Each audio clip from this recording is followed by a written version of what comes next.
Boa noite a todas e a todos, né? Aqueles e aquelas que estão presentes aqui, né, de modo síncrono, e aqueles e aquelas que acessarão essa gravação posteriormente.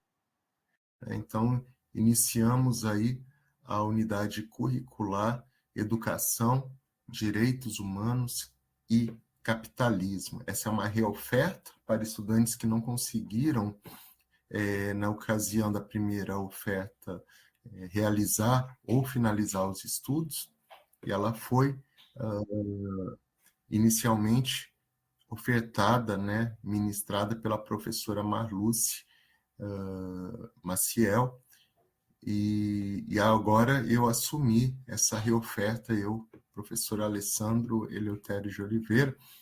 Provavelmente muitos aqui me conhecem de outras unidades curriculares, né, como a de violências e depois educação em direitos humanos e meio ambiente, né?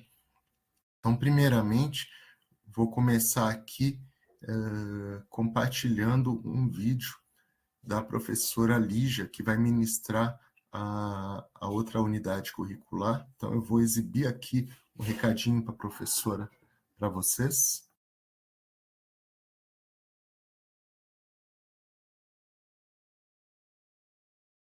Eu vou exibir a partir do meu WhatsApp, tá? Então, eu espero que dê certo, tá? Então, se vocês não conseguirem ver o vídeo direito, por favor, eu peço que alguém me interrompa aí e eu tento colocá-lo de modo apropriado. É a primeira vez que eu exibo um vídeo direto do WhatsApp, né? Então, espero que dê certo.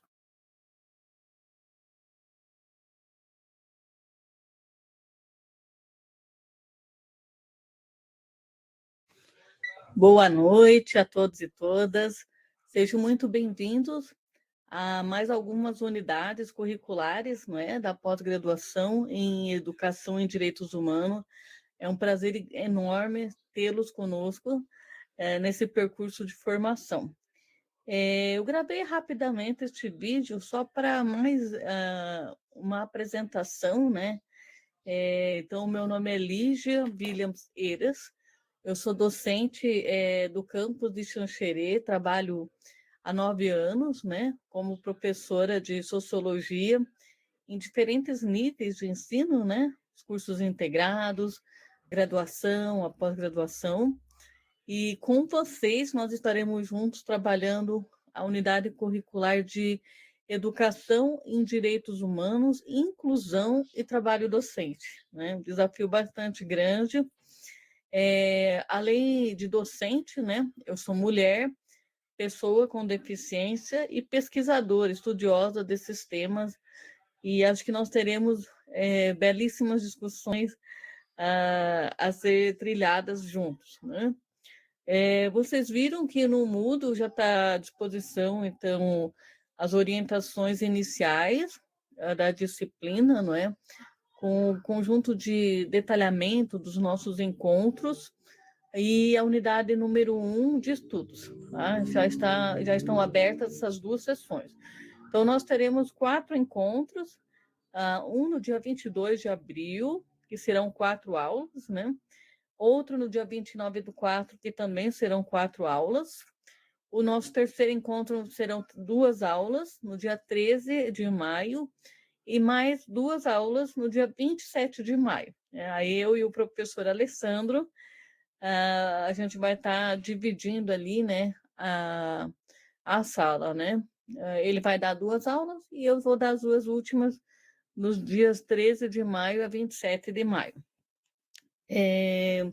Vocês já têm uma atividade aberta também, tem até o dia 22 de abril para fazer, que é justamente essa atividade inicial, né, que a gente precisa de nos conhecermos, né, um pouco mais. Então, é o fórum de apresentação e troca de experiências, a nossa primeira atividade, já valendo um pontinho, que é justamente tentar fazer a apresentação e quais são as possíveis aproximações, né, da experiência pessoal e profissional de vocês com essa discussão, né, de direitos humanos, inclusão e trabalho docente. Eu dei o pontapé inicial, fiz a primeira apresentação como uma exemplificação e vocês prosseguem da maneira como quiser, com total liberdade aí de discussão. Qualquer dúvida, podem entrar em contato, né, pelo campo de mensagens do Moodle ou através do meu e-mail, né, ligia.eiras@ifsc.edu.br. Desejo que tenham um excelente curso e nós estamos aqui sempre que precisarem. Um forte abraço a vocês, ao professor Alessandro, que estará com vocês hoje, e bons estudos. Até logo mais. Ok, então a professora Lígia aí deu o seu recado, né?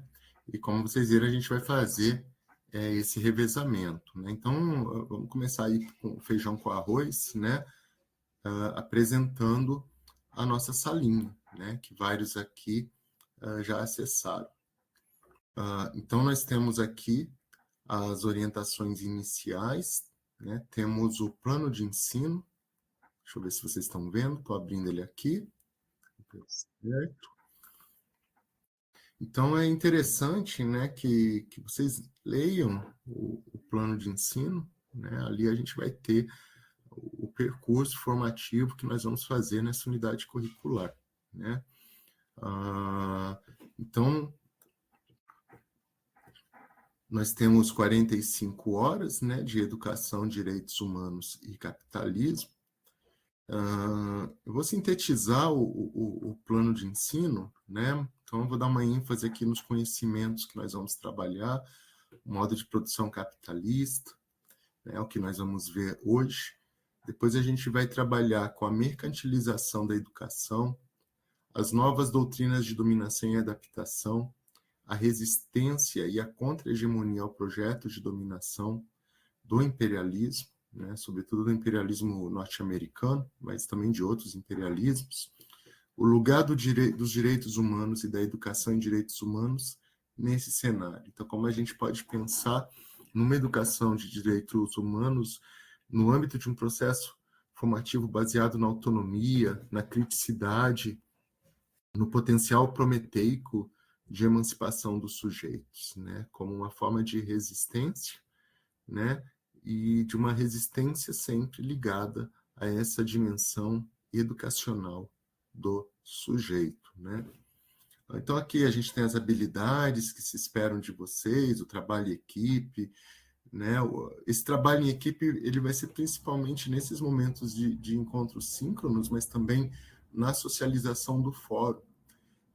A gente tem aí uma série de fóruns, né? Essa sala, na verdade, ela foi herdada da professora Marluce. Eu fiz algumas adaptações, tanto que vocês poderão ver as imagens ali e um mini currículo de ambos, né? Na lateral à direita.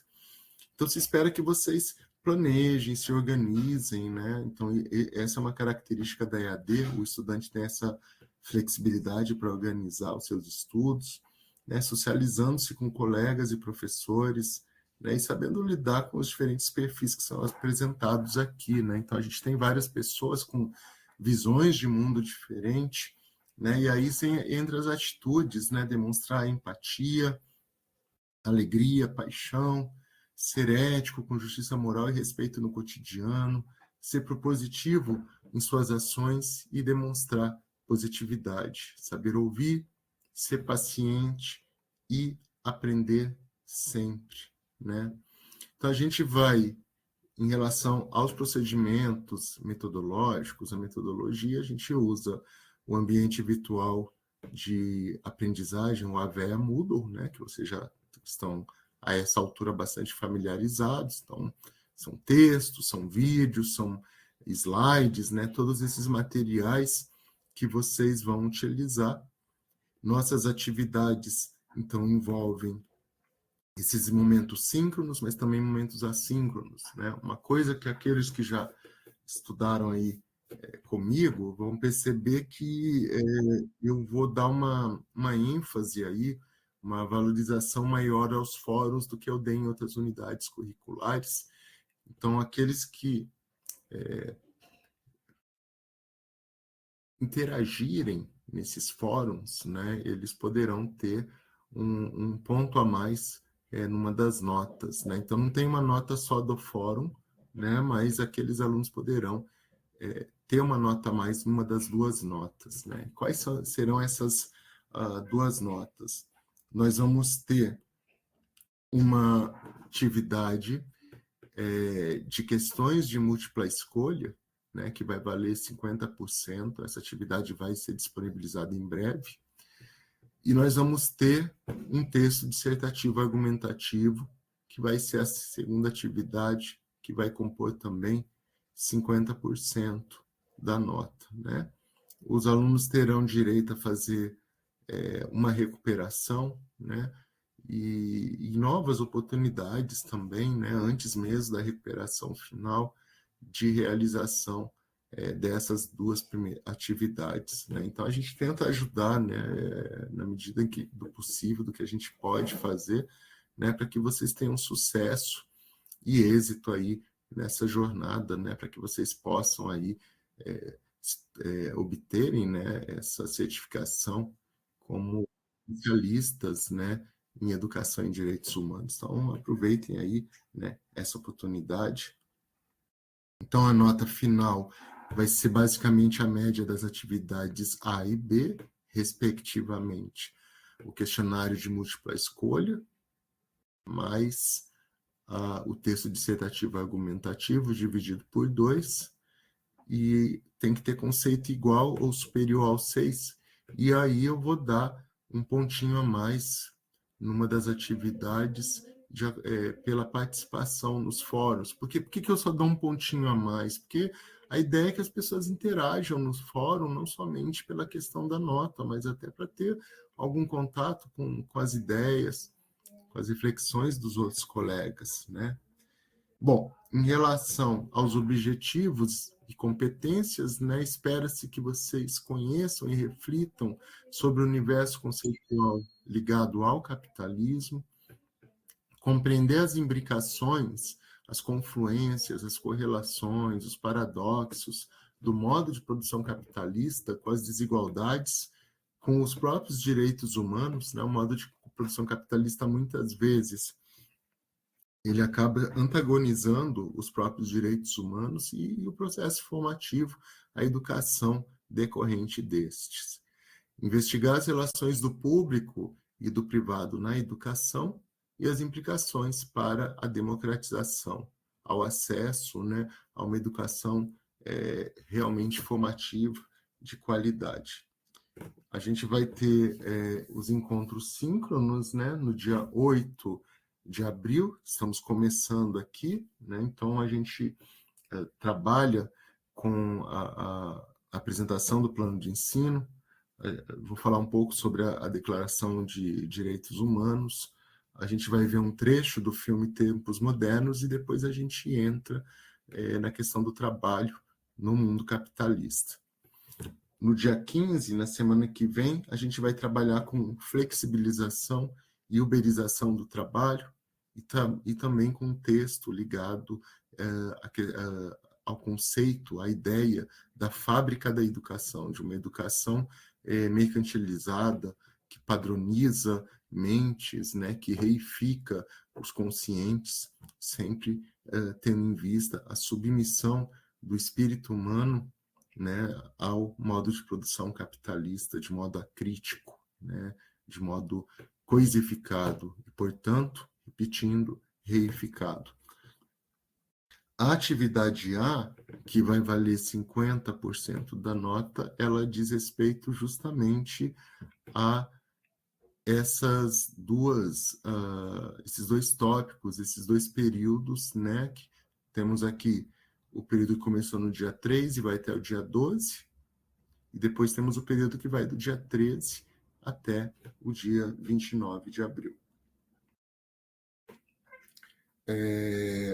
Depois a gente vai ter, do dia 30 de abril a 15 de maio, a temática por uma outra globalização. O encontro síncrono será no dia 6 de maio. Então, vocês já podem perceber que a gente vai ter intervalo de tempo sem encontros síncronos, que é justamente aí que a professora Lígia vai estar se encontrando com vocês nesse esquema de revezamento. E depois a gente vai ter o tópico 4, do dia 16 de maio a 28, com encontro síncrono no dia 20, cuja temática está concentrada nas políticas para a educação. E temos aqui também a atividade B, relativa, eu coloquei ela aqui ligada aos tópicos 3 e 4, mas ela está relativa ao curso como um todo, né? Então, vocês vão ter esse texto dissertativo argumentativo, né? Provavelmente vai ser como aconteceu na unidade curricular de violências, né? Então, eu vou dar alguns temas para vocês escolherem, e uma das opções de tema é vocês criarem o próprio tema de vocês. Então, vocês já podem ir pensando em algumas possibilidades para vocês terem bastante autonomia para a criação desse texto. A recuperação vai ser um questionário de múltipla escolha para aqueles que, porventura, mesmo com os prazos, mesmo com extensão de prazo, não conseguirem fazer alguma atividade, do dia 29 ao dia 31 de maio, e aí a gente encerra a unidade curricular, certo? Bom, então a gente tem aqui a nossa salinha, né? Temos o roteiro de estudos, os textos que vocês estudarão em cada momento, mural de avisos, fórum de dúvidas, aqui também tem um espaço para vocês se apresentarem. E aí temos, né, cada botãozinho aqui, já com os materiais, aqui estão os materiais relativos à aula de hoje, né? O filme Tempos Modernos, a Declaração dos Direitos Humanos, o convite, né, para o fórum sobre o filme Tempos Modernos. Vocês podem ver que alguns estudantes já estão se manifestando, o Marco César, o Luciano Martins, a Georgia Santana, né? Então, a gente vai entrando aí nesse debate sobre o filme, né? O link da aula de hoje e os slides também da aula de hoje. Esses materiais, como vocês podem ver, eles foram criados pela professora Marluce, né? Então, esse slide é no estilo da professora Marluce Maciel, né? Que é uma excelente professora que atua no campus São Carlos, né? Que ministrou essa unidade curricular, né? E aí também tem algumas informações sobre a formação dessa professora e também algumas informações aqui embaixo sobre a minha formação, né? Depois a gente tem a unidade 2, também já temos os materiais aqui, os slides, as charges, tem uma entrevista, uma fala, né, do intelectual Ricardo Antunes, que é um intelectual que trabalha com essas questões ligadas à dimensão do mundo do trabalho, né? Temos também mais um fórum e o livro Fábrica da Educação e mais alguns materiais aqui ligados à música do Capitão da Indústria, né? A letra da música. E aí nós temos a atividade A, que vai ser aberta na semana que vem, no dia 15 de abril, a partir das 17 horas.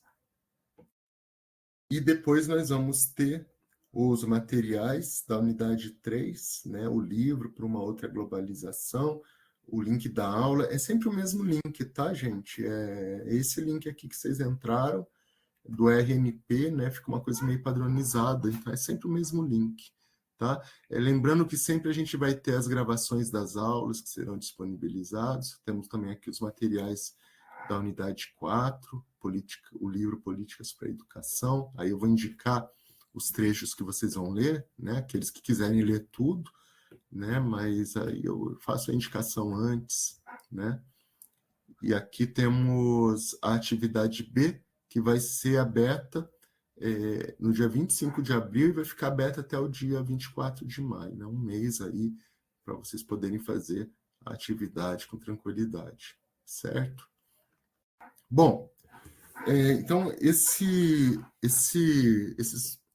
essa unidade curricular, como o curso como um todo, está ligado à questão dos direitos humanos, né? Então, é sempre bom lembrar da Declaração dos Direitos a Universal dos Direitos Humanos, né, que foi lançada aí em 1948, né, um esforço coletivo, internacional, de justamente trazer à baila todos esses direitos que são inalienáveis à pessoa humana em um momento histórico marcado pela ascensão de regimes políticos totalitaristas, fascistas mesmo, imperialistas, né, que impõem ao mundo, né, um conflito mundial, né, provavelmente o mais sangrento na história da humanidade, e que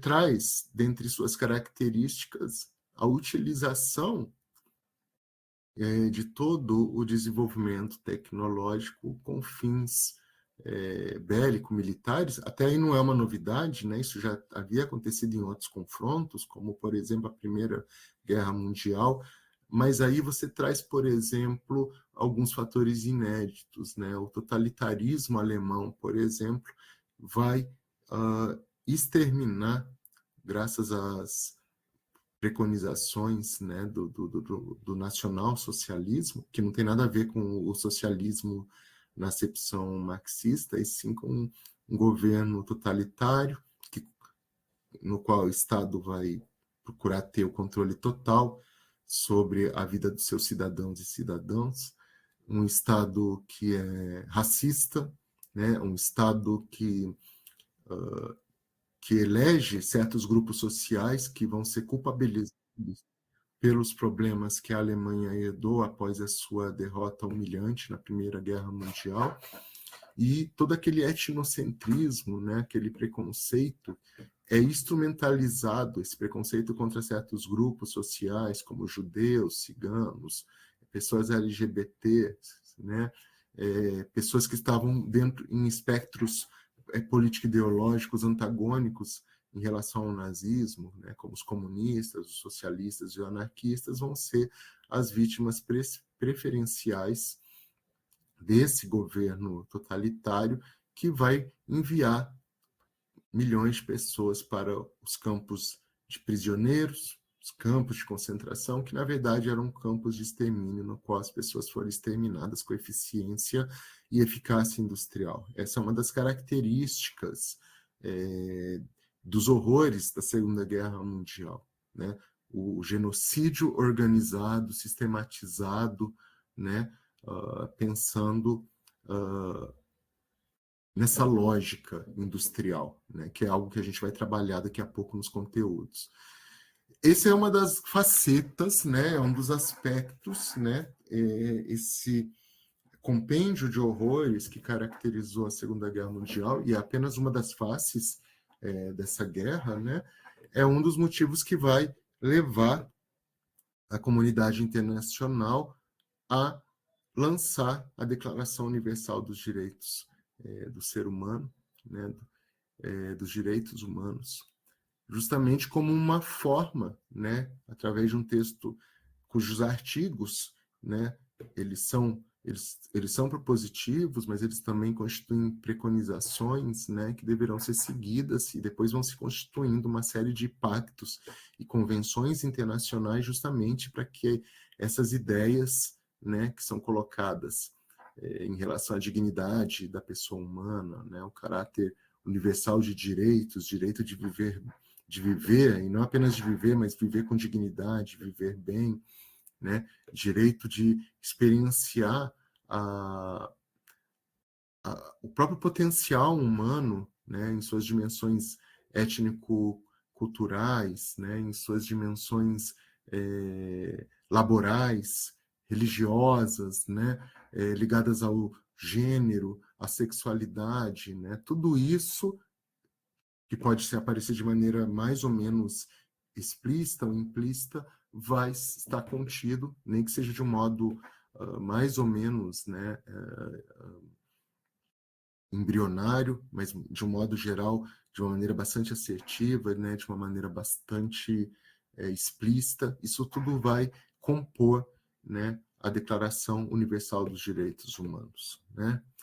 Evidentemente, né, essa Declaração Universal dos Direitos Humanos, se por um lado ela se constitui uma bússola, a qual muitas críticas até possam ser feitas, como um caráter extremamente ocidentalista e eurocêntrico que vai guiar a própria existência, a própria constituição dessa declaração, não se pode negar que ela constitui um grande avanço histórico, um grande avanço civilizatório, mesmo que uma boa parte da humanidade ainda não tenha conseguido concretizar, né, de uma maneira apropriada, né, de uma maneira universal, né, o conteúdo dessa declaração universal, né? Então os horrores da guerra estão aí, né? A gente vive os genocídios aí que acontecem em várias regiões do mundo. A gente vê o genocídio que acontece na faixa de Gaza.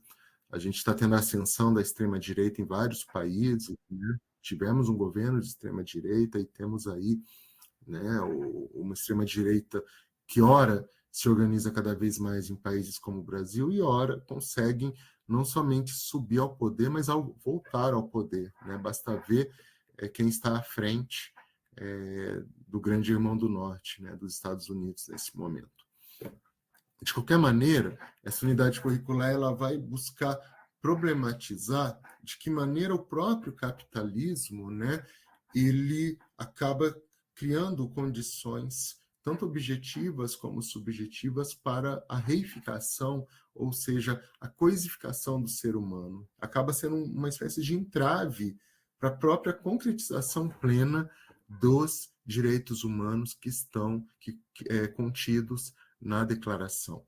Né? Então, para isso, a gente precisa entender como que o capitalismo funciona e de que maneira ele vai arrebatar o ser humano em sua atividade, né, que é matricial no próprio processo aí civilizatório que é o trabalho, né, esse processo aí de transformação tanto da realidade material como da realidade cultural, né, para a produção e a reprodução das nossas condições de existência. Né? Então, o texto de hoje ele justamente vai pensar de que maneira o trabalho, essa atividade que envolve imaginação, criatividade e transformação, com grande potencial para a melhoria, né, da qualidade de vida, né, de todos os seres humanos, ele acaba muitas vezes, na medida em que ele está submetido à lógica do modo de produção capitalista, né, justamente não se tornando uma atividade de libertação, mas muitas vezes uma atividade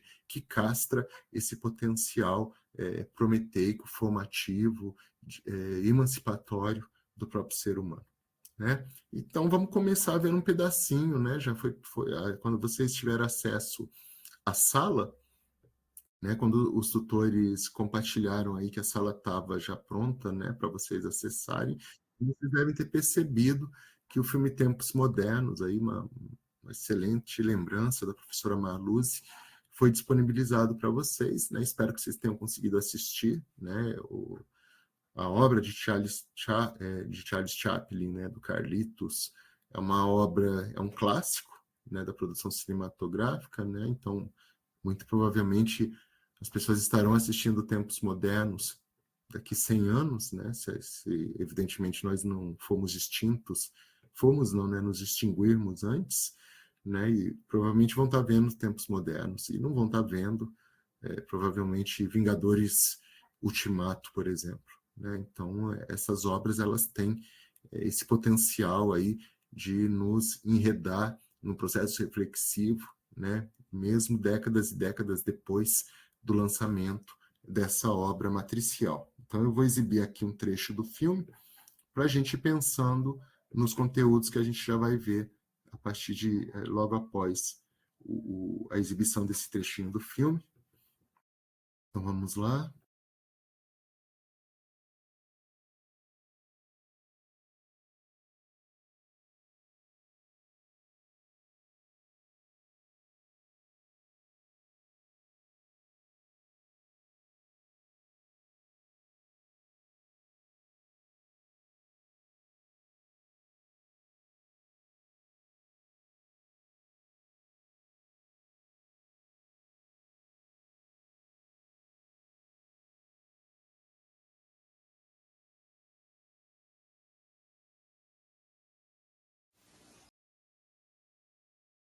Ok, né? A gente poderia continuar vendo aqui, mas né, é genial mesmo, né? Você vê, né, a maximização, né, da força de trabalho, né, da extração aí, da margem de lucro através da força de trabalho que tem que ser utilizada, né, administrada, né? Não se deve perder um momento sequer, né? Então, até o momento da alimentação, ele deve ser um momento que agrega valor, porque diminui o tempo usado para o intervalo, né? E esse trabalhador ele tem o potencial de ser mais lucrativo. Até me lembrei, talvez alguns aqui se lembrem, né, de algum tempo, não muito tempo, de uma empresa sul-coreana que estava obrigando seus funcionários aí, estava impedindo os funcionários de usar o banheiro e eles estavam tendo que usar fraldas geriátricas para poderem trabalhar, né? Então a gente dá para pensar até onde isso pode ir, se levado às últimas consequências, né? E aqui eu aproveito o ensejo para compartilhar algumas reflexões dos colegas de vocês, né? O Marco César Santos dos Anjos, lá no fórum sobre o filme Tempos Modernos, ele vai afirmar que esse filme constrói críticas ao sistema capitalista industrializado, destacando a questão da alienação do trabalhador frente ao sistema opressor. No filme ainda vemos o processo de desumanização dos funcionários que são colocados a trabalhar visando a máxima produção. Vemos o quão exaustivas e repetitivas são as jornadas de trabalho e as linhas de produção, sendo consideradas como uma forma de exploração dos trabalhadores. Nesse sentido, Charlie aponta para a precarização do trabalho e desemprego, dilema enfrentado por muitos trabalhadores no sistema capitalista. Retrata, portanto, um sistema que visa e prioriza o lucro acima de qualquer coisa, inclusive a vida humana, né? Então, bem interessante que a reflexão. O Luciano Martins de Oliveira, ele também faz algumas considerações. Ele vai falando, né, que todo esse processo, né, faz com que o empregado repita a mesma sequência indefinidamente, né, a sequência de trabalho, levando os mesmos a perder espaço para as máquinas que não descansavam e não recebiam salário. Essa perda de espaço fez com que os empregados se submetessem a um ambiente de serviços degradantes, onde os mesmos deixaram de ser vistos como seres humanos e passaram a ser máquinas, com o objetivo de produzir lucro para o patrão. Charles Chaplin deseja despertar a consciência dos americanos de que a modernização, sem levar em consideração os trabalhadores, mata a alma dos homens. Olha que forte, né? E a Georgia Santana de Andrade, ela vai afirmar que no filme percebemos logo na primeira cena a manada de porcos, e depois os trabalhadores seguindo como uma manada rumo às fábricas. Na sequência, notamos que os trabalhadores são colocados para trabalhar numa linha de produção exaustiva e degradante, o que leva o personagem principal a não conseguir controlar as ações repetitivas decorrentes de seu trabalho, que era apenas apertar parafusos. O mais bizarro foi a apresentação da máquina apresentada ao dono da fábrica, que seria a solução para otimizar mais tempo até no horário das refeições dos trabalhadores, né, que a gente acabou de ver, a última cena que a gente viu. Que com o uso daquela máquina, não parariam nunca de produzir, já que a máquina os alimentaria. Concluo que esse clássico do cinema vem para nos mostrar a dura face do capitalismo, que visa produzir sempre mais, sem se preocupar com quem está ali oferecendo a sua força de trabalho. Então, gratidão às contribuições da Geórgia, do Luciano e do Marco César, né? Muito boas aí as contribuições e que nos ajudam aí para esse momento em que a gente vai trabalhar justamente com os slides aqui, né? Então, esses slides, como eu já tinha dito, eles são feitos pela professora Marluce, né? E eles servem aí para a gente pensar justamente nas questões que são abordadas no filme, né? Então, como vocês podem ver aqui, né, nós temos a imagem, né? A primeira imagem, no primeiro slide, é justamente o Carlitos, né? O Charlie Chaplin, né? O seu personagem, o operário, que se vê diante aí das injunções, das engrenagens da máquina industrial, no qual ele é apenas mais uma peça, né? Bom, no primeiro slide, a professora Marluce, ela vai discutir, né? E esse primeiro slide, ele vai, digamos assim, colocar a pedra basilar nas nossas discussões, na medida em que é iniciada aqui uma análise, né? Uma vivissecação, digamos assim, do próprio trabalho na sociedade capitalista, né? Então, ao analisar o trabalho na sociedade capitalista, temos que levar em consideração que não existe uma única sociedade capitalista. O que isso quer dizer? O modo de produção capitalista, ele não se constitui mágica e automaticamente com o declínio do feudalismo, que era o modo de produção existente no que a gente conhece hoje como Idade Média, né? É um período aí de 1000 anos entre o declínio da antiguidade clássica e o surgimento aí dos germes capitalistas, né? E antes da gente avançar nesse próprio slide, eu vou fazer um parênteses aqui, né, para a gente pensar na natureza desse trabalho, né, típico da sociedade capitalista, que esse trechinho do filme Tempos Modernos ilustra tão bem, né? Então a gente vê ali um trabalho mecânico, né? É um trabalho no qual o ser humano ele é praticamente um autômato vivo, né? Praticamente um robô com existência biológica, né? Que deve se submeter ao ritmo frenético das engrenagens, das esteiras da produção industrial. Mas nem sempre foi assim. Se a gente, então, retrocede no tempo, vamos retroceder para as formações pré-capitalistas, né? Vamos pensar no próprio mundo medieval, né? Esse é um exemplo, é um recorte. Se a gente pensar na Idade Média, a gente pode pensar num tipo de trabalho que existia fora desse espectro, né, baseado no encadeamento de forças produtivas que tem como objetivo a maximização total, contínua, sem limites da margem de lucro, né? Uma extração até as últimas consequências da mais-valia, que é um outro conceito que a gente já vai ver. Bom, não somente na Idade Média Europeia, mas em várias sociedades que viviam fora do espectro capitalista, né? Então a gente pode pensar em várias sociedades indígenas, não somente aqui nas Américas, mas na África, na própria Europa, na Ásia e etc. Lembrando que os indígenas são os originários, aqueles que viviam de modos tradicionais. O que caracteriza essas sociedades, por mais diversas e diferentes que elas sejam, é um tipo de trabalho que é caracterizado principalmente pelo fato de o trabalhador ter um domínio de todas as fases do processo de se produzir algo. E uma produção que acontecia de um modo que era artesanal, né?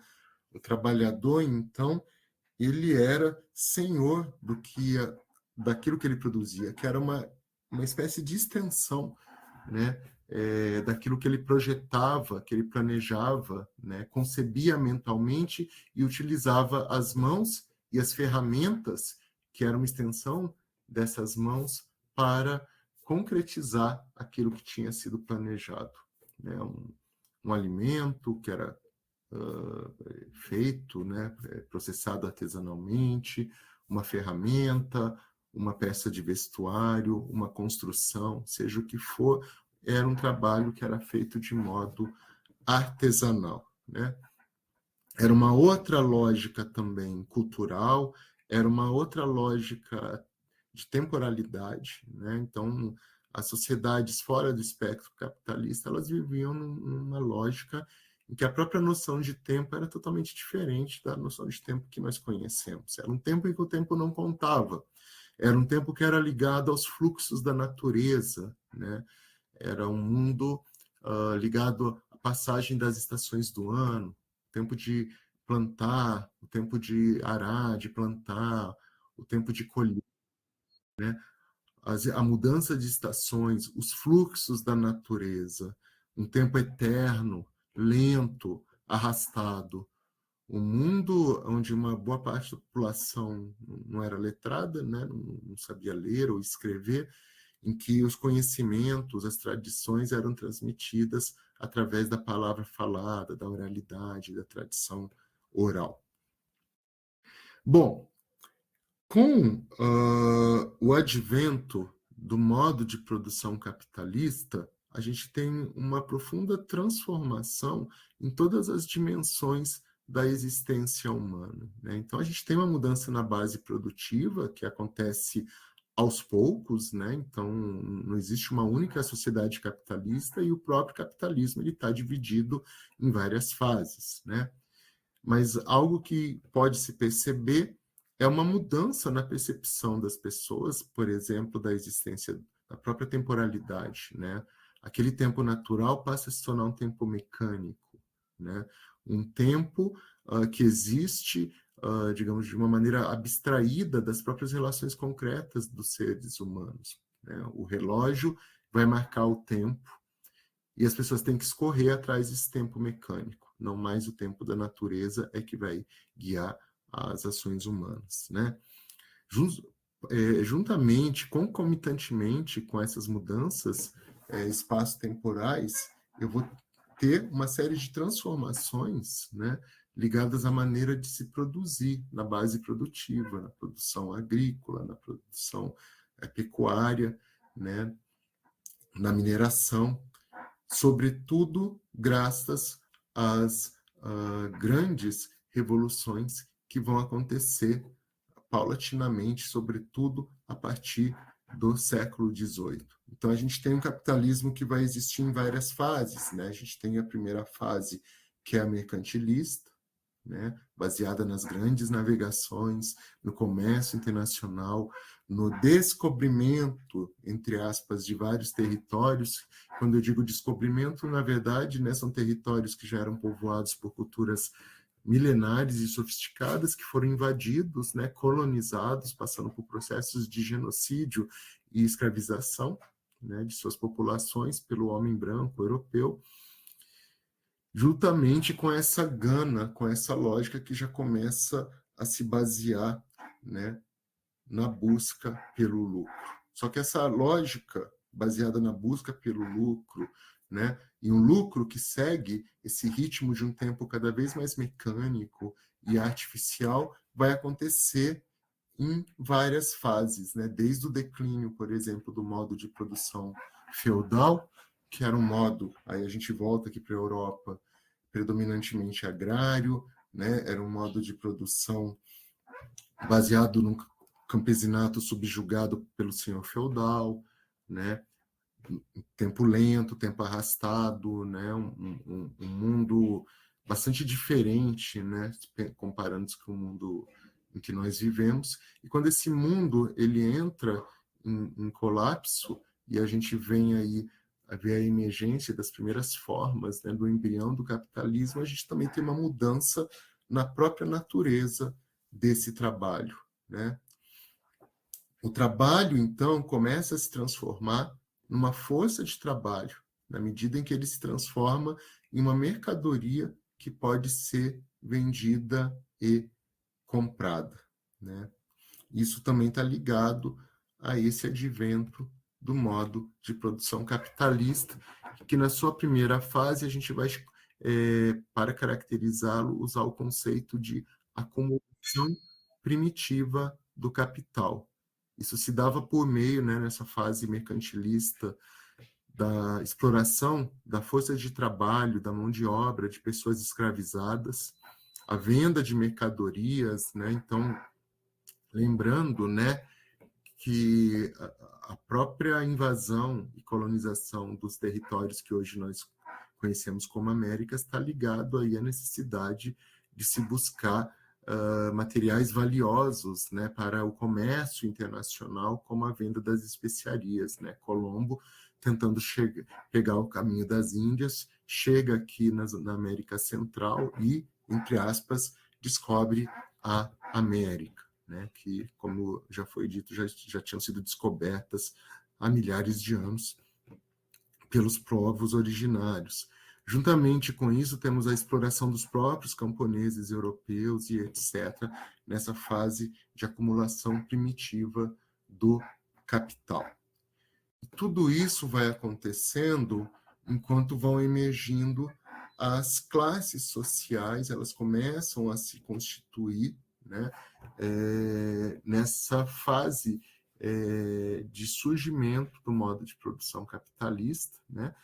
Atualmente, a gente pode pensar em duas classes sociais básicas, que são a burguesia e o proletariado, mas nesse início a gente vai ter a formação de uma burguesia que é principalmente comercial, mercantil, né? Baseada aí no mercantilismo, no comércio internacional, mas a gente já começa também a ter a extração da força de trabalho, né? Da exploração dos trabalhadores, né? Seja o trabalhador livre, mas também o trabalhador escravizado para a obtenção do lucro, né? Só que lembrando que o trabalhador escravizado, a força de trabalho dele, evidentemente, ela não é paga, né, com um salário. Bom, então a gente tem essa primeira fase do capitalismo, né, da acumulação primitiva. Aí chega o século XVIII. E esse capitalismo, que era mercantilista, ele vai passar por um processo de ressignificação, de aceleração, de transformação, justamente na Inglaterra, berço da Revolução Industrial. Aí, com o tempo, né, se pensou numa maneira de investir o que foi acumulado para gerar mais riqueza. Daí começaram a investir na produção em larga escala, né? Preocupados com a produção em maior escala, comerciantes e industriais organizaram a produção dos artesãos que podiam trabalhar onde quisessem. Porém, quem determinava o que e quando produzir eram os donos do capital. Então, a gente está tendo aqui um processo de transição. E aí a gente vai ter, nesse processo, né, entre o declínio da Idade Média e as revoluções estruturais do capitalismo no século XVIII, e a gente já tem alguns séculos, né, nesse intermédio, né, nesse interregno cronológico, a gente vai tendo uma transformação. E aí a gente vai ter dois momentos, né? A cooperação simples, no qual o artesão faz o produto do começo ao fim. A diferença do artesanato anterior que existia nas sociedades pré-capitalistas é que já começa a existir um lugar específico onde esse trabalho deve ser feito, além dos limites do lar desse artesão, e ele também já está submetido a um número de horas pré-determinadas que devem ser trabalhadas. Depois a gente vai ter um momento da manufatura, ou cooperação avançada, que é a segunda forma de se organizar antes da forma especificamente capitalista. Então, aqui a gente tem um momento intermediário. A coordenação dos processos artesanais, as tarefas são dissociadas, ou seja, cada artesão faz uma parte do produto, né? Então, olha aqui, o artesão começa a trabalhar para alguém que coordena suas ações. Ele vai começando a deixar de ser senhor, não apenas do seu trabalho, do processo laboral, como também ele vai se submetendo a alguém que vai chefiar e comandar esse processo. A cooperação simples e a manufatura precederam um novo modo de produzir, que é a maquinofatura, ou seja, a produção de mercadorias por meio de máquinas reunidas no mesmo local, que é a fábrica. Aí a gente já está chegando, de fato, no século XVIII. Além de habilidade, o trabalhador passa a ser subordinado à máquina, ligar, manusear, regular. Há então uma separação clara entre a força motriz da mecânica e a do homem. Então, olha como é interessante esse processo, né? Com isso, o trabalhador, temos uma citação direta aqui do Tomasi, o trabalhador não necessita ter o conhecimento específico sobre algum ofício, ou seja, não necessita ter uma qualificação determinada. Sendo um operador de máquinas eficiente, ele será um bom e produtivo trabalhador. Aí está um embrião aí do Taylorismo, do Fordismo, né, que vão emergir depois, mas a gente já começa a perceber em todo esse processo, né, desde o declínio da Idade Média até os primeiros séculos da emergência do modo de produção capitalista, né, essa transformação da natureza do próprio trabalho e da condição existencial mesma do próprio trabalhador, que cada vez mais vai se tornando uma peça coisificada, reificada, né, dentro da grande maquinofatura capitalista. Trabalho, valor e lucro. E como que se dão essas relações que vão se estabelecendo entre comandantes e comandados, entre exploradores e explorados, entre aqueles que são os possuidores dos meios de produção, das ferramentas, das máquinas, das fábricas, das fazendas, das propriedades rurais e etc., e aqueles que vendem a sua força de trabalho, essa capacidade física e mental que também se transforma numa mercadoria, né, que coisifica esse ser humano, que se vende, né, no mercado em troca de um salário. Como é que se dá todo esse processo da exploração, da extração do trabalho? Por meio de um contrato estabelecido entre o capitalista e o operário. O capitalista compra ou aluga a força de trabalho do segundo em troca de uma quantia de dinheiro. Então, lembrando que quando a gente está trabalhando para alguém, nós não somos, de certa forma, donos da gente mesmo. A gente está submetido, né? A gente vende o nosso tempo, vende a nossa força de trabalho, e durante aquele momento eu não pertenço a mim mesmo, de certa forma, eu pertenço àquele que me emprega. Se eu quiser sair do meu trabalho porque meu filho está com febre, por exemplo, eu tenho que pedir permissão. Se eu não faço isso, eu vou ser advertido, dependendo do contexto da empresa, eu provavelmente seria até demitido, né, com justa causa, inclusive. Nesse contexto, o salário, né, é o valor da força de trabalho que é também considerada uma mercadoria. E aí, quando a gente vai trabalhar com a noção de lucro e mais-valia, dentro da acepção, e a gente aqui está trabalhando, gente, com uma corrente de pensamento que é o materialismo histórico dialético, que vários aqui com certeza conhecem, né? Que é justamente uma corrente de pensamento sociológico, econômico, filosófico, que está ligado a uma profunda análise do modo de produção capitalista e das relações de trabalho que são fundamentais para a reprodução desse processo de reprodução das condições materiais e culturais da existência humana, nas quais as condições materiais, digamos assim, são determinantes, né? Então, toda essa base produtiva da agricultura, da pecuária, da mineração, e desde o século XVIII tendo isso também, vai ser denominada de infraestrutura, que é a base econômica e a base produtiva. É ali que se dão as relações entre os possuidores dos meios de produção e aqueles que vendem a sua força de trabalho, né?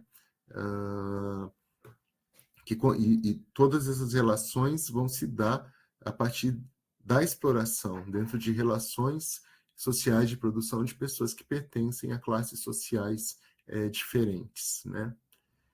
Bom, então, quando a gente pensa em lucro e mais-valia, eu tenho que pensar no valor agregado, a força de trabalho do operário que rende mais lucro ao capitalista. Então, se a gente levar em consideração que o trabalhador ganha por dia, e não apenas por par de sapato produzido, como acontecia em processos artesanais de produção, quanto mais aumentasse a produção desse trabalhador, mais o empresário vai ganhar. Principalmente porque ele vai produzir mais, né? E essa produção a mais, que corresponde ao tempo de trabalho necessário para se produzir alguma coisa, não vai ser pago a mais para esse trabalhador, não vai ser compartilhado, né, de um modo geral, com esse trabalhador. A duração da jornada de trabalho resulta, portanto, de um cálculo que leva em consideração o quanto interessa ao capitalista produzir para obter lucro sem desvalorizar o produto. E aí vem o Fordismo e o Taylorismo, né? Então a gente vê naquelas cenas de tempos modernos esses dois sistemas, padrões, modelos de produção capitalista bastante entrelaçados, né?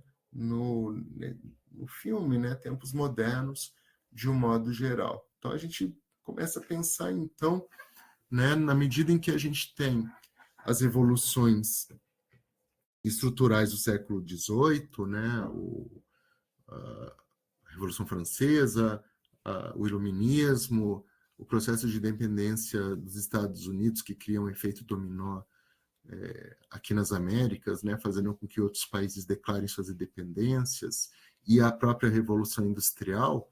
Então, após isso, né, nós vamos ter a emergência, a partir do final do século XIX e primeiras décadas do século XX, de modelos de produção capitalista que buscam ampliar a margem de lucro a partir da administração minuciosamente científica de todos os processos, etapas do trabalho e do próprio trabalhador, né, que deve ser levado à extração máxima do potencial de sua força de trabalho e, por conseguinte, da exploração dessa força de trabalho, como vocês viram aí no filme, né, como a colega lembrou muito bem lá no nosso fórum, né, como ela percebeu, e vários aqui também perceberam, a Geórgia de Andrade percebeu que, né, não se pode nem parar, né, até o processo de alimentação ele tem que estar submetido a essa sociedade cada vez mais administrada em todos os seus aspectos, né? Você não pode nem no banheiro fumar um cigarrinho, né? Que existe ali um grande irmão te vigiando, né? Aí é uma referência até um pouquinho fora do lugar a 1984, né? Mas é outro contexto, mas só para a gente pensar na onipresença, né? E onipotência desses processos produtivos, né? Nos quais o trabalhador se vê coisificado e reduzido a uma mera peça na engrenagem, né? E a gente pensar também no que isso significa de fato para os direitos humanos, né? Como entrave até para a própria concretização desses direitos humanos, né? Enfim, então, o que vai acontecer, né? A obra mais importante relacionada à questão organizacional, aos processos produtivos, né, administrativos, de gestão de tempo, de gestão do trabalho, foi a do engenheiro Winslow Taylor. Ele desenvolveu o que ele chamou de uma administração científica, uma forma de gerir as manufaturas das fábricas, né? Essa administração científica, ela propõe inúmeros princípios para orientar as práticas operacionais, industriais, né? Então, no Taylorismo a gente tem essa busca pela eficiência do trabalhador, né? Pela racionalização das tarefas individuais, né? A máquina enquanto ferramenta para auxiliar o trabalhador, o ritmo de trabalho definido pela organização, pela supervisão e etc., né? Então, há um processo de racionalização da força de trabalho para se buscar a máxima eficiência de cada trabalhador, né? Então, tudo é analisado, cada etapa do trabalho é minuciosamente cronometrada, né, para identificar a maneira mais eficiente dessa força de trabalho, desse trabalhador, desse proletariado executar as suas funções, né, se eliminando qualquer tipo de desperdício, qualquer tipo de movimento desnecessário. Tudo tem que ser levado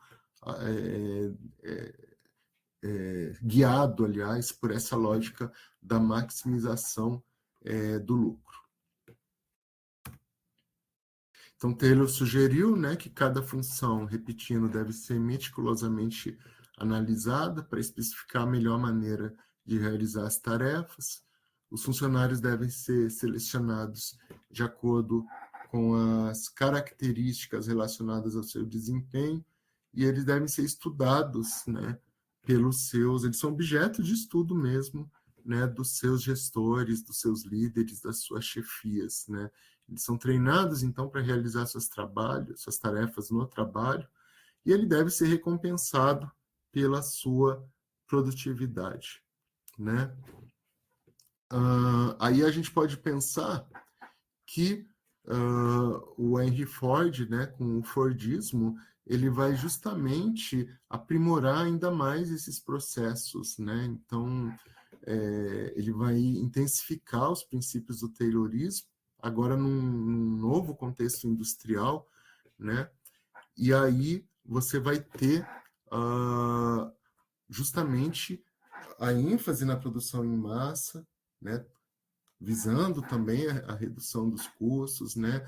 Nesse âmbito de uma linha de montagem, de um fluxo contínuo, né, de produção, né? A esteira rolante, né, ela acaba tendo esse papel fundamental, né? A fábrica se constrói a partir dessa lógica, né, de uma esteira rolante, né, que vai impor o ritmo das engrenagens, da velocidade das engrenagens à força de trabalho, né, ao ser humano, ao proletariado, ao trabalhador, né? Tudo tem que ser produzido em longa escala, né? Tudo tem que ser produzido em série, né?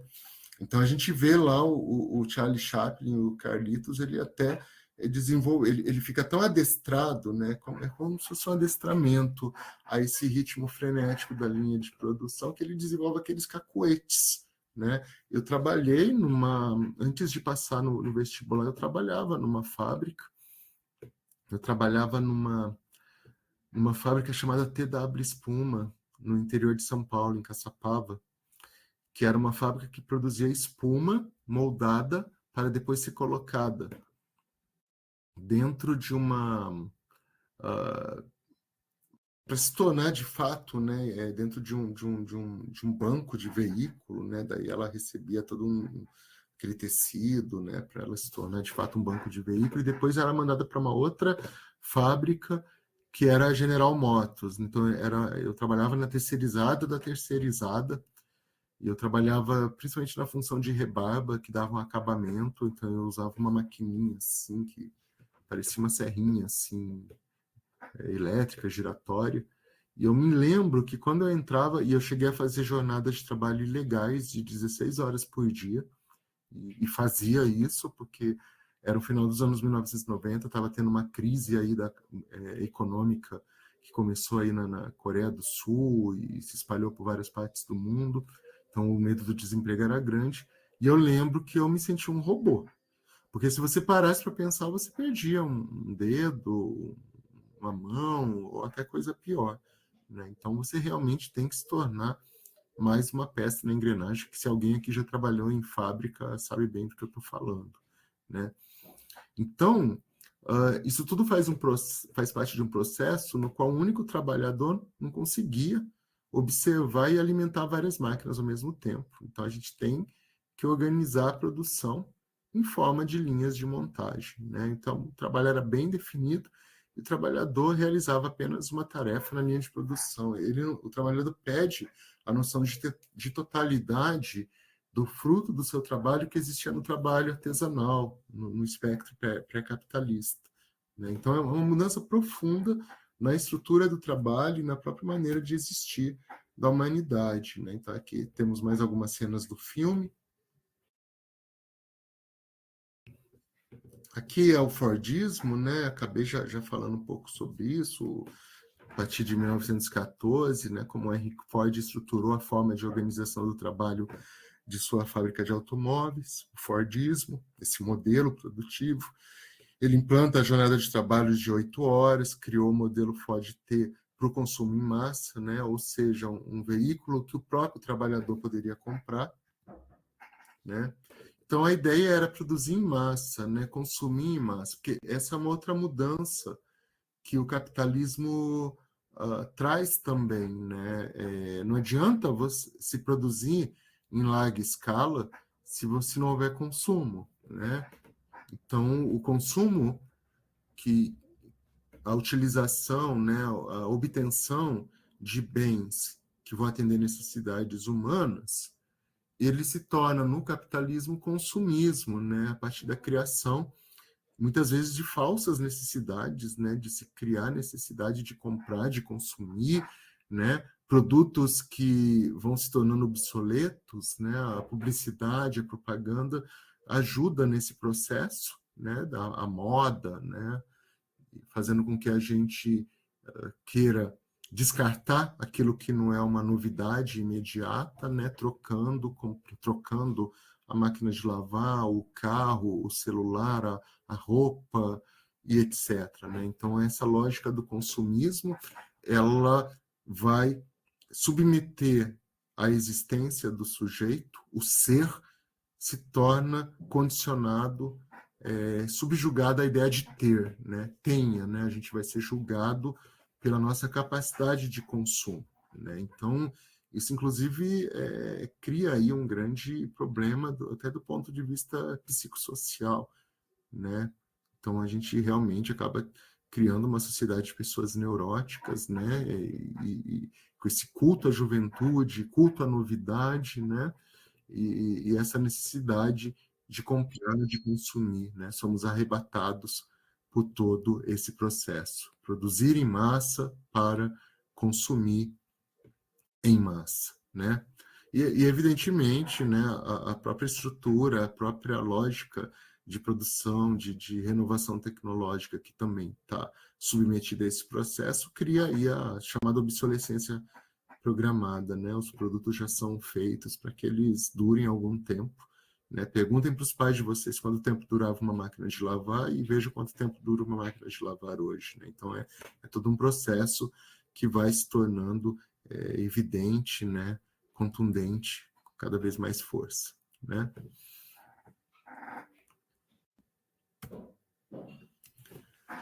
E aqui tem algumas indicações aqui, né, sobre esse processo. O trabalhador, né, trabalhando 8 horas por dia, recebendo $5 por dia, mesmo com a correção inflacionária e de juros, ainda seria um valor bastante baixo, né, para os padrões atuais.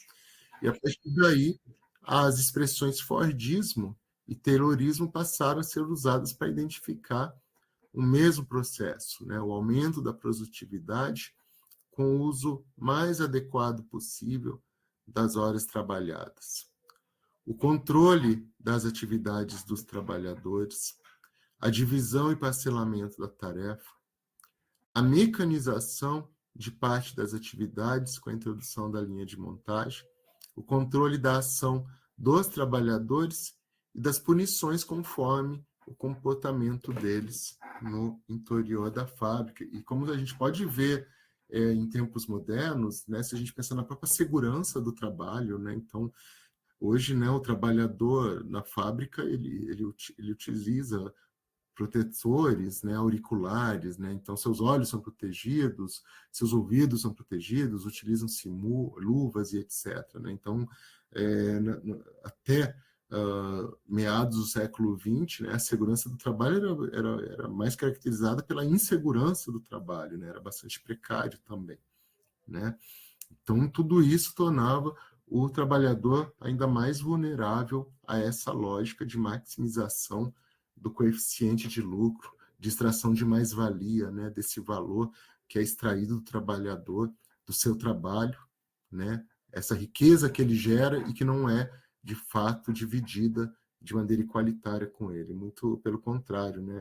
Uma espécie de roubo, né? Como se refere no próprio materialismo histórico, um roubo legalizado do proletariado pela burguesia.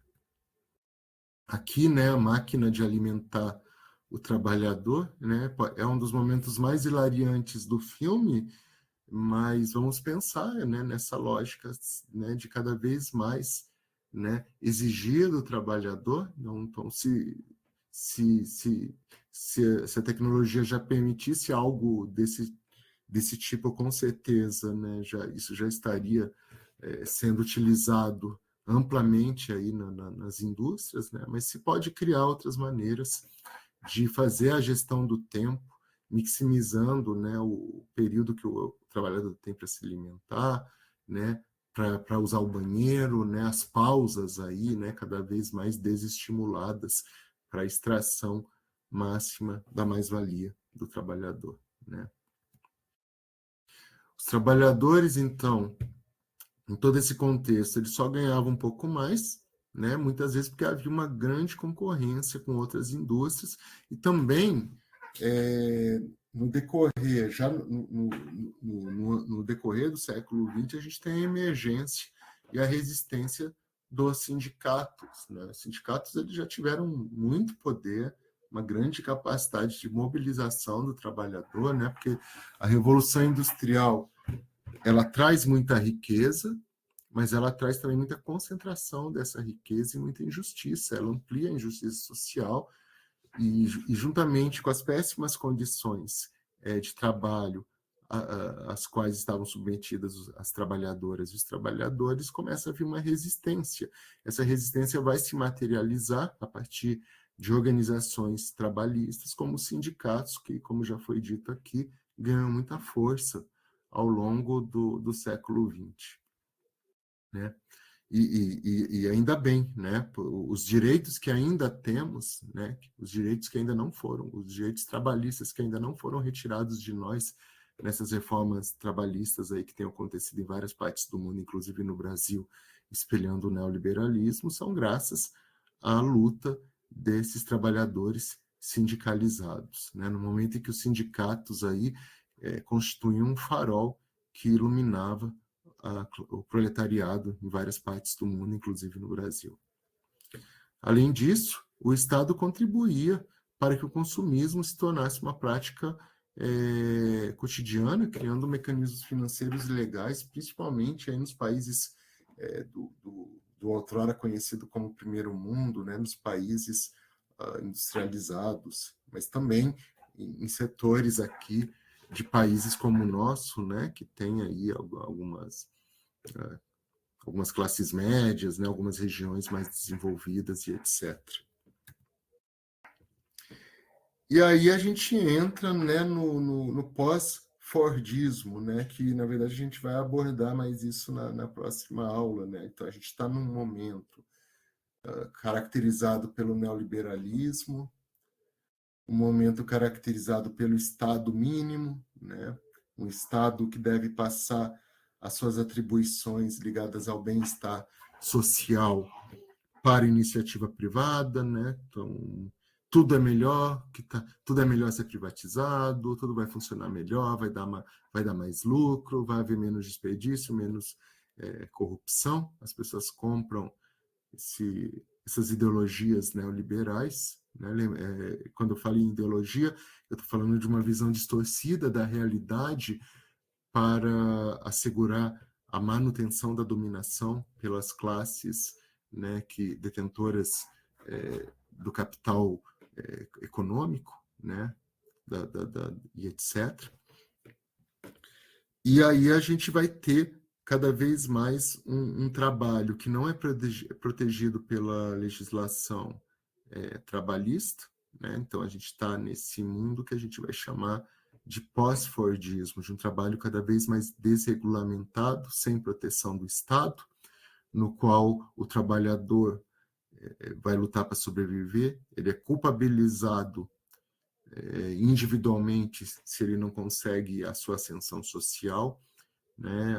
Sejam empreendedores, sejam senhores do seu e senhoras do seu próprio destino, né?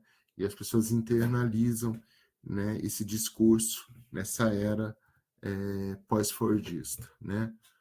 Ou seja, o capitalismo, desde a década de 70, vem passando por modificações, fase que podemos chamar de pós-fordismo da acumulação flexível. É uma fase em que a utilização de tecnologias computadorizadas e automatizadas gerou instabilidade para os trabalhadores.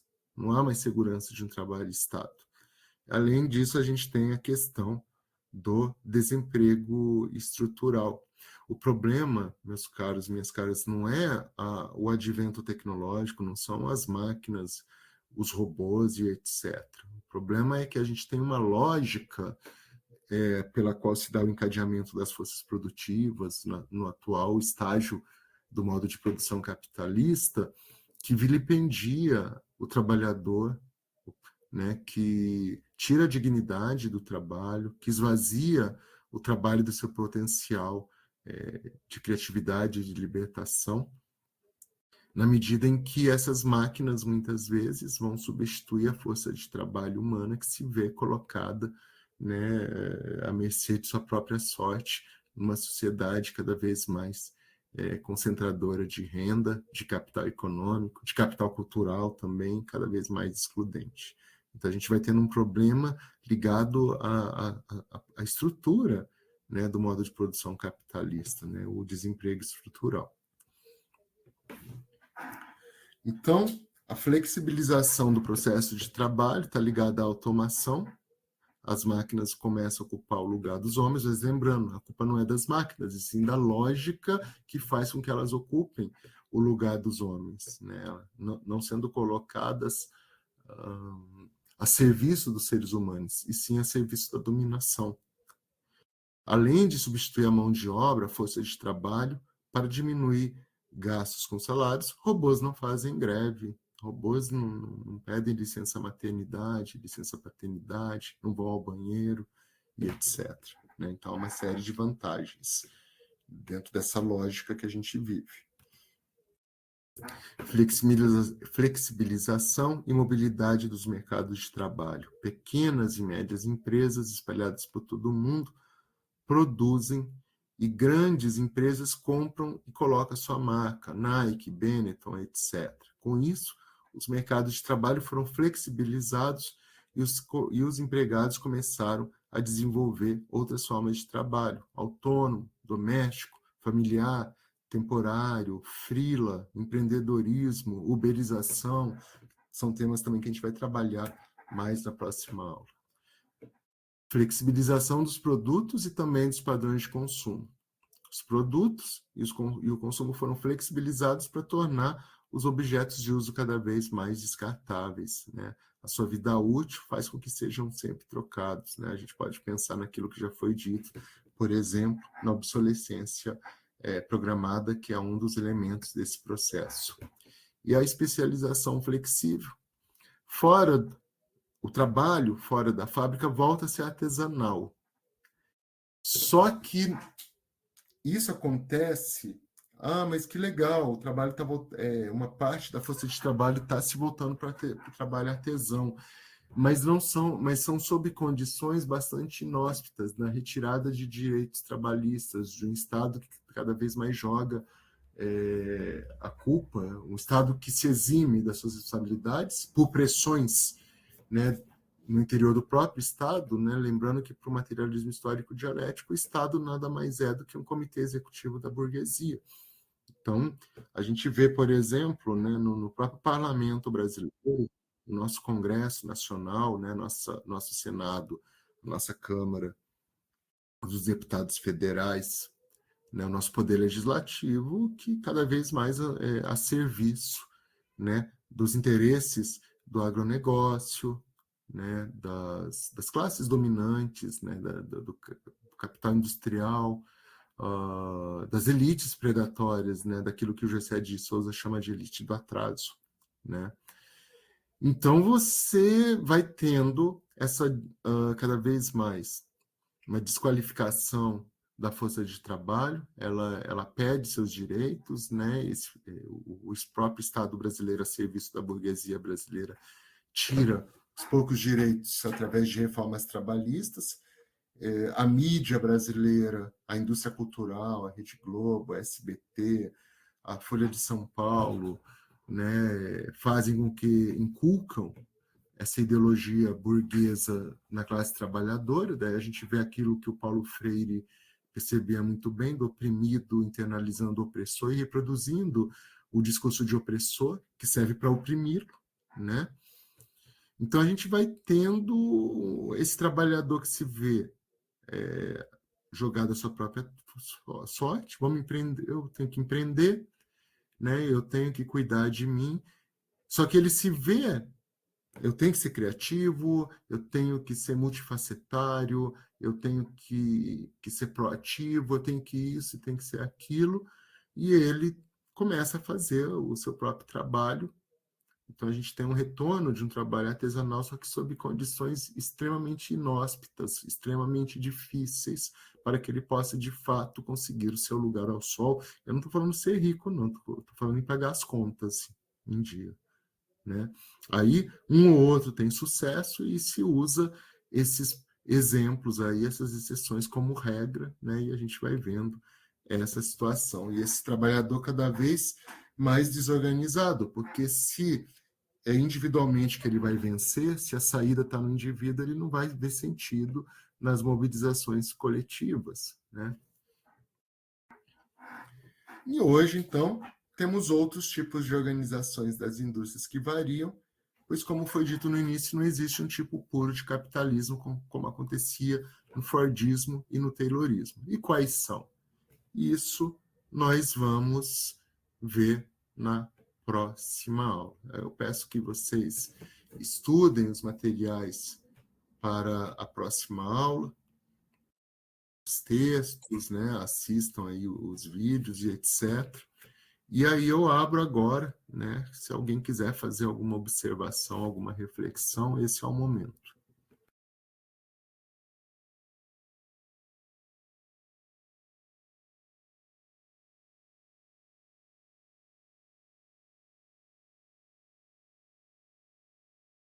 Alguém gostaria de fazer alguma observação, alguma reflexão? Conseguir me fazer entender a explicação? E aí, gente, dá um retorno aqui que eu tô me sentindo meio solitário nesse momento.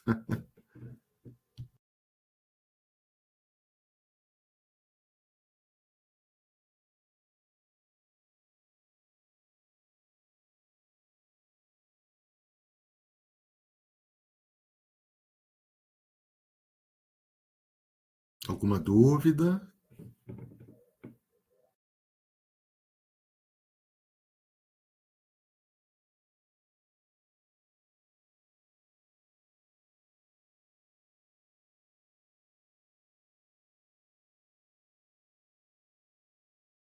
Professor.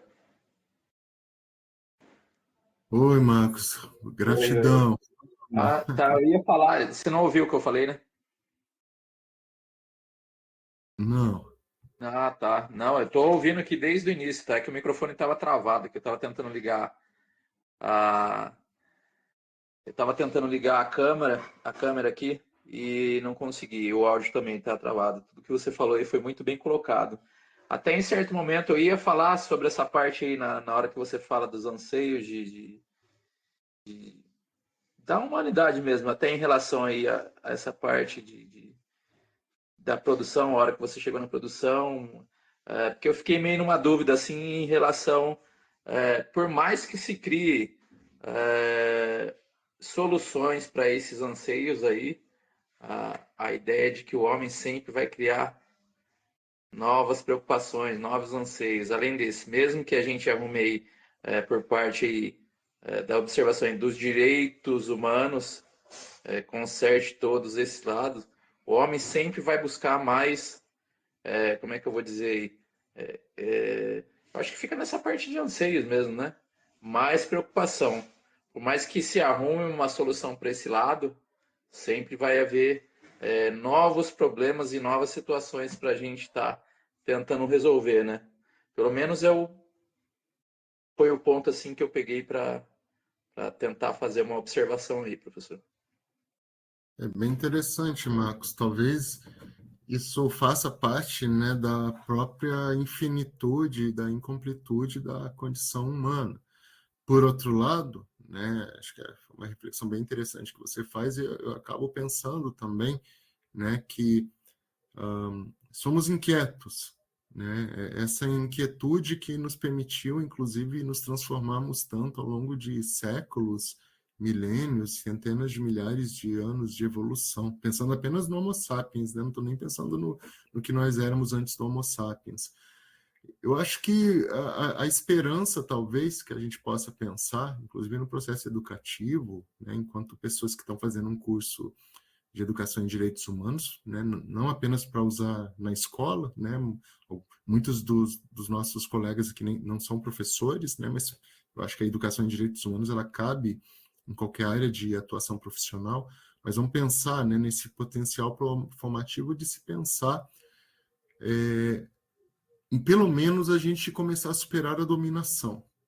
E eu acho um grande, mas aí, professor, mas se a humanidade tem progredido e regredido justamente porque a gente está nesse mundo de dominação, né, de alguns que mandam, outros que obedecem, alguns que exploram, outros são explorados e etc. Como é que a gente consegue sair disso? Daí é uma situação bem complexa mesmo, né? Mas eu acho que a gente tentar fazer o que a gente está fazendo aqui e tentar transmitir nossos conhecimentos, nossas leituras, né, em ações didático-pedagógicas dentro, fora da sala de aula, nos nossos ambientes de trabalho, de socialização, eu acho que a gente consegue fazer um trabalhinho de formiguinha, né? Não sei se era sobre isso que eu estava falando, né? Que sempre haverá alguma coisa a mais, né? Para a gente lutar, para a gente vencer, né? Sempre alguma injustiça, sempre algum tipo de desafio, né? No sentido socioeconômico, no sentido político, né? No sentido cultural. Mas eu acho que por mais que haja esses obstáculos, eu acho que a gente também não pode deixar de tentar, né, de lutar. Mas realmente é bastante angustiante. Eu não sei se eu vou ver esse mundo na minha existência, enquanto indivíduo. Mas eu espero que pelo menos os filhos, os netos, né, que eles vejam isso, né? E é claro, evidentemente, se a gente não detonar todo o planeta de vez antes, né? Tem a questão ambiental também. Não sei se eu ajudei ou se eu piorei tudo, né? Mas eu acho que é meio por aí também, pensando na reflexão que você trouxe, né? Se quiser falar outra Não, coisa. não, é isso mesmo, a ideia é por aí mesmo. Porque, pelo que eu entendo, a gente, quando participa de um curso desse aqui, é para entender a solução para isso, mas eu não vejo, porque gasta-se muita energia, gasta-se muito, gasta-se dinheiro, gasta-se poder, gasta-se tempo, gasta-se energia. A ideia, o que eu vejo não é criar solução, porque por mais, aí entra naquele fato, a gente, vamos criar uma solução para essa parte da classe dos trabalhadores em relação a, a tudo isso que foi falado aqui. Vamos supor, criamos a solução. De algum jeito, alguém vai criar um outro modo e vai trazer um outro problema para a gente estar solucionando, entendeu? O que eu vejo é que quando a gente, como é que eu vou falar assim, a gente proporciona, a gente tem esses cursos, tem como é que eu vou falar? Tá me fugindo a palavra agora. A oportunidade de participar desses cursos aí, pelo menos tentar criar uma solução para o equilíbrio. Tá? A solução total eu acho que nunca vai ter, né? Esse anseio vai permanecer. Aí vai entrar uma das palavras que você falou aí, vai se perpetuar, porque não tem como. Se até agora, estamos em 2025, desde o início da era industrial aí, não houve essa solução, acho que pelo menos a gente tem que lutar aí para o equilíbrio, né? Para o equilíbrio. Solução, acho que hoje 100% creio eu que seja muito difícil. E se for criada a solução, vão criar outro problema, que a gente também vai ter que desvendar outro método aí para solucionar também. Muito bem colocado, ô Marcos, né? E que esses novos problemas talvez sejam, vamos torcer porque eles sejam menos piores, né? Por exemplo, vamos superar a fome, né? Vamos superar alguns tipos de violência, pelo menos, né? Aí sempre haverá outros, acho que é bem isso, mas pelo menos a gente vai eliminando as situações mais graves, né? Tentando melhorar, né? E realmente você colocou uma questão aí que eu também acho que vou ficar pensando aí, vou dormir com isso na minha cabeça, né?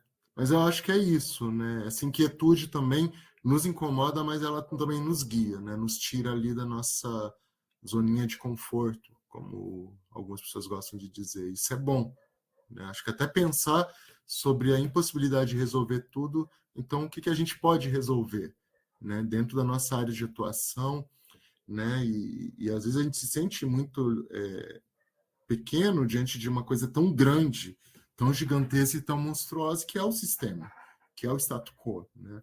Mas o que a gente pode fazer, né? O que é possível fazer? A Fernanda escreveu: ótima aula, Alessandro. Professor, obrigado.